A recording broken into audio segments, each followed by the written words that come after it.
Les grands, dans tous les systèmes du monde, les grands se protègent entre eux. Alors, les Français sont en train de tout faire pour protéger Kagame, parce qu'il leur a rendu un très bon service. Et protéger Kagame, c'est protéger les preuves de tout ce qu'ils ont fait. Maintenant, le monde occidental commence à demander les explications. Pourquoi nous avons fermé les yeux sur autant de morts? Et ça devient très sérieux. Maintenant, il faudra à tout prix, il n'y a que deux possibilités qui se passent maintenant. Que Félix Tshisekedi puisse signer la paix sans la condamnation de Kagame. C'est là que se joue le problème. Félix Tshisekedi signe la paix sans la condamnation de Kagame. Ou alors, éliminer physiquement Félix Tshisekedi pour que le monde ne parle plus de Kagame. Quand, à un certain moment, vous n'avez plus d'arguments, vous ne savez plus quoi faire, tout ce que vous commencez à réfléchir devient comme une sorte de bêtise. Alors, quel était l'objectif de la réunion de la Tanzanie? La réunion de la Tanzanie, c'était une façon de dédouaner Kagame, que Félix Tshisekedi vienne signer une sorte de paix. Et en signant cette sorte de paix, on allait trouver que non, Kagame n'a pas de problème. En tout cas, jusque-là, on a compris que les combats, c'est entre Congolais eux-mêmes. C'est pourquoi d'ailleurs Félix a accepté de signer et tout ça. Mais malheureusement, les tenants même du conflit ne se sont pas présentés. Le Burundi n'a pas été présent. L'Angola n'a pas été présent parce que c'est lui qui était dans les accords de Luanda.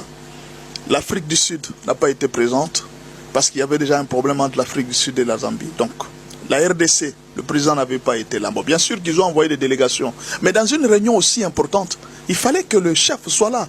Mais pourquoi les chefs ne se sont pas présentés? En diplomatie, c'était un message pour dire que je ne vous prends pas au sérieux. C'est ce que Kagame aussi a fait quand il y a eu à Luanda. Il vous a dit que je ne vous prends pas au sérieux, je ne considère pas cette réunion-là, ça ne me regarde pas. C'est ce que ça veut dire. Mais Kagame avait envoyé une délégation. Et pourquoi lui-même ne s'était pas présenté? Et là, Félix aussi a dit, je ne me présente pas pour dire que je ne considère pas tout ce qui va se passer là-bas. C'est juste une formalité pour plaire à la communauté internationale, ce qu'ils veulent. Mais pour le moment, les choses continuent à se compliquer chaque jour. Dans cette guerre, plus le temps passe, plus les dossiers ressuscitent, plus les problèmes... Alors, ils ont peur de perdurer cette crise parce que plus le temps passe, plus les preuves s'accumulent et plus nous sommes en train de nous approcher de plus en plus de la chute. On ne sait pas. Le calme qui s'est fait du côté de la RDC et des autres, on ne sait pas ce qui se prépare. J'ai comme l'impression que l'armée a pris la décision de faire des choses sans rien dire. Et on ne sait pas ce qui va se passer. Kagame est en train d'attendre les pires. Attendez-vous à un pire qui va lui arriver. Ça, c'est sûr. Dans tous les systèmes. Kabila était un Rwandais, il s'entend avec eux. Tshisekedi est venu. D'abord, le premier problème de Tshisekedi, c'est quoi? Kabila payait 60 millions de dollars au Rwanda par an parce que ses soldats sont venus mourir au Congo. Tshisekedi a refusé de payer. Parce que je ne vais quand même pas payer les gens qui sont venus massacrer mon peuple. Et ça devient un autre problème. Je ne soutiens pas Tshisekedi. Mais le bon sens, 60 millions par an, il a refusé de payer. Et c'est ça qui énerve les autres. Je ne dis même pas qui, vous les connaissez. Et ils sont devenus plus hargneux et ils se battent. Je pose une seule question. Si Kabila n'est pas capable de former une armée capable de défendre le Congo, qu'il aille chercher un autre métier, qu'il aille chercher un autre métier ailleurs. Parce que nous sommes fatigués de ces humiliations-là. D'accord. Paul Amengako, voilà. Pourquoi Tshisekedi est en train d'échouer là où Kabila a pu négocier pendant des années? Oui, je pense que l'ambassadeur a déjà souligné le principal facteur, c'est que Kabila a su négocier des accords même qui avaient précédé à la prise de pouvoir, à la chute de Mobutu. Et cet accord avait prévalu et faisait en sorte qu'il y avait un équilibre précaire, mais un équilibre quand même qui permettait d'éviter la guerre généralisée. Cet équilibre, néanmoins, avait inquiété également le pouvoir de Kabila à un moment donné avant la fin de son mandat, parce que le M23 était toujours présent, mais juste pas aussi agressif et aussi actif. Mais au-delà de ce facteur, c'est que le président Félix Tshisekedi s'est montré faible et fébrile sur d'autres aspects. Le premier aspect, c'est le renforcement des capacités de l'armée congolaise. L'armée congolaise aujourd'hui est forte d'un effectif de plus de 200 000 personnes, avec les réservistes et les paramilitaires réunis, à peu près 207 000. C'est important. Mais lorsqu'on dépasse l'aspect numérique, on trouve que c'est une armée qui est moins équipée, une armée moins entretenue. Le commandement est décousu.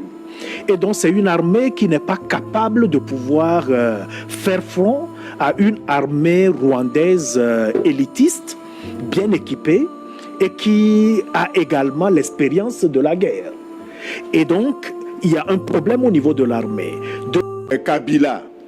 Kabila était un Rwandais, il s'entend avec eux. Tshisekedi est venu, d'abord le premier... Ce que nous pouvons lire sur le compte de M. Moïse le Sauveur Kandolo.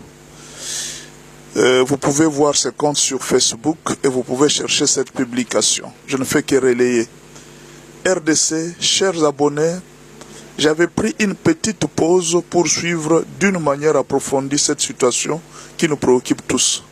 On ne badine pas avec le pouvoir, mais nous avions constaté une légèreté excessive, une distraction extrême et une négligence notoire. Depuis Rutshuru, Nanga lançait un message du genre « Nous sommes au gouvernement, nous sommes à la tête de l'armée congolaise et nous sommes dans sa propre maison ». Ces messages étaient aperçus pas avec légèreté et négligence. Dans un pays où le chef de la maison militaire du chef de l'État collabore avec l'ennemi, c'est impossible de vaincre la guerre. Car c'est lui qui contrôle tout. C'est lui qui propose les nominations au chef de l'État au sein de l'armée. C'est lui qui fait des achats de matériel militaire. C'est lui qui donne l'ordre d'attaquer et des replis stratégiques. C'est lui qui donne l'ordre d'utilisation de l'armée de l'air.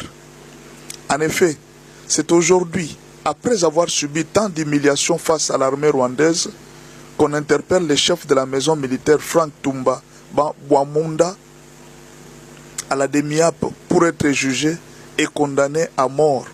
Cet homme aurait détourné plus d'1 milliard de dollars, fonds alloués pour la montée en puissance de notre armée. Évidemment, il ne pouvait pas le faire seul, sans être en connivence avec l'ancien chef d'état-major général. Le commandant suprême avait mis tous ses moyens en sa disposition pour l'achat de 5 avions de chasse récents type Sukhoi Su-57, 45 millions de dollars par avion, entre parenthèses, pour renforcer notre système de défense aérienne, notre système anti-missile, notre système de défense sol-air, drone kamikaze. Le chef de l'État était trop sûr que Goma ne tomberait jamais, mais il était surpris en retard d'apprendre Frank Tumba l'a trahi. C'était toujours lui qui proposait au chef de l'État et recrutait les mercenaires roumains. Ayant amassé beaucoup d'argent dans sa gibecière, il a corrompu d'autres généraux, raison de la fuite de certains généraux à Goma. Voilà, c'est juste une information que je voulais vous partager de ce qui se passe dans notre pays et peut-être que ça peut éclairer votre lanterne. Merci beaucoup, je n'ai pas de commentaires à faire, que chacun ait son propre commentaire. Voici. Kabila et la terre des Fachi Beton. Une riposte vigoureuse et coordonnée contre ces terroristes et leurs parrains est en cours. Juste une nation, un peuple, avec une armée. FARDC, Bendele Kouyaté. Battons-nous et défendons la patrie. Et c'est là, jusqu'au sacrifice suprême.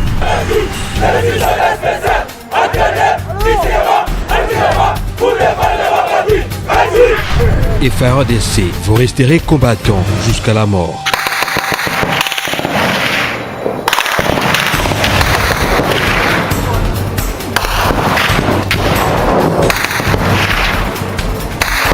Aujourd'hui ou jamais. sur la patrie.